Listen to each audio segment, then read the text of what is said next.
అందరికీ నమస్కారం. Health insurance age limit తీసేశారు. ఇది ఒక మంచి వార్త. దీని గురించి ఏంటి, అసలు దీనివల్ల ఉపయోగం ఏంటో మనం చూద్దాం. IRDA, insurance regulatory and development authority of India, ఒక సంచలనాత్మకమైన మంచి నిర్ణయం తీసుకుంది. అదేంటంటే, ఇక నుంచి హెల్త్ ఇన్సూరెన్స్ చేసుకునే వాళ్ళకి ఏజ్ తో సంబంధం లేదు.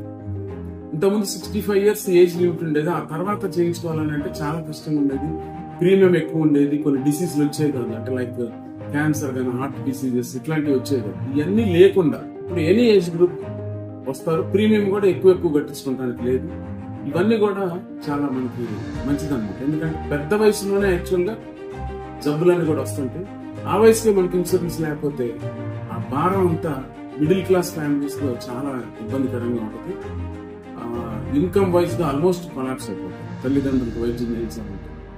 కాబట్టి ఇది అందరూ చూజ్ చేసుకోండి. ఇంకొకటి ఏంటంటే, యాక్చువల్ గా insurances 2 types: government insurance, private insurance.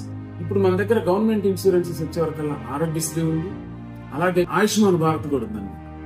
ఇవి అలాగే ప్రతి డిపార్ట్మెంట్ కూడా, లైక్ టీచర్స్ అయితే employment health scheme, government state government employees employment health scheme, police వాళ్ళకైతే భద్రత అని, ఇట్లా CGHS అని, ఇలా డిఫరెంట్ గవర్నమెంట్ క్యాష్లెస్ స్కీమ్స్ ఉన్నాయి.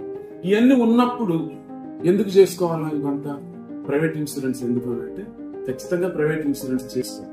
ఎక్కడ తేడా వస్తుంది అని అంటే, ఇక్కడ కొన్ని ప్యాకేజెస్ మాత్రమే ఆరోగ్యశ్రీలో కానీ ఆయుష్మాన్ భారత్ వస్తుంది. కొన్ని డిసీజెస్ కవర్ అవ్వవు, అంటే అన్ని డిసీజెస్ అవ్వవు.